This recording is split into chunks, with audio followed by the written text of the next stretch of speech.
গুণন 11। 11 তাহলে সমান একটা সংখ্যা হবে, হ্যাঁ সেই সংখ্যা আমরা তো গুণন করে করব। শর্ট করে কিভাবে করা যায়, এই যে 32 আছে, এই 32-এর 3 আর 2-কে একটু এখানে রাখবো, মাঝে ফাঁকা। তাহলে 3 আর 2 যোগ করলে কত হয়? 5 তাহলে এই 5 মাঝখানে দেব। তাহলে এই 32 আর 11 গুণ করলে 352।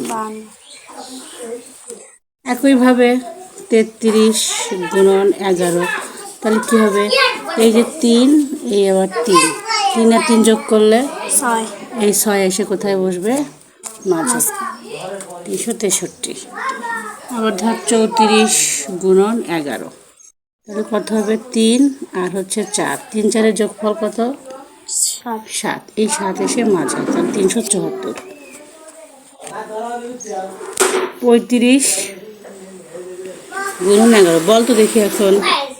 তাহলে এখানে কত বসবে? 3, এখানে কত? 5, আর 5 আর 3-এ 8 এই 8 এসে বসলো মাঝে, 385। তাহলে কি আর কোনো প্যারা হলো? ক্যালকুলেটার কিচ্ছু লাগবে না। 36 গুণন 11, তাহলে কত হবে? বল। 3, এখানে 6, 3 6-এর যোগ কত? 9, 9 এই যে মাঝে, 396। 3 7 37 11, তাহলে কত হলো? 3 এই হলো 7, 10 10-এর শূন্য হাতে কত? 1 1, ওই 1 এসে কার সাথে যোগ হবে? 3-এর সাথে, 3 আর 1 4, এই 407।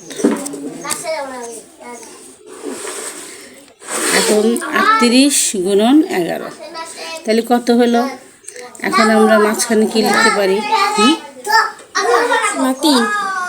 আগে 8টা দিয়ে নেবে, 3 না দিয়ে 3 পরে দেবে। এখানে 8, এই হচ্ছে 8, তাহলে 8 আর 3 যোগ করলে কত হয়? 11, 11-এর কত? 1 হাতে কত? ওই 1 আর 3-এ 4, 418। 39 গুণন 11, তাহলে কত হলো? আগে এখানে 9 দিয়ে রাখবো, এই 9 আর 3-এ যোগ করলে কত হয়? 12, 12 কত? 2 হাতে কত? 1 আর 3-এ 429। এই তো এভাবে আমরা শর্টকাটে গুণনগুলো করতে পারি।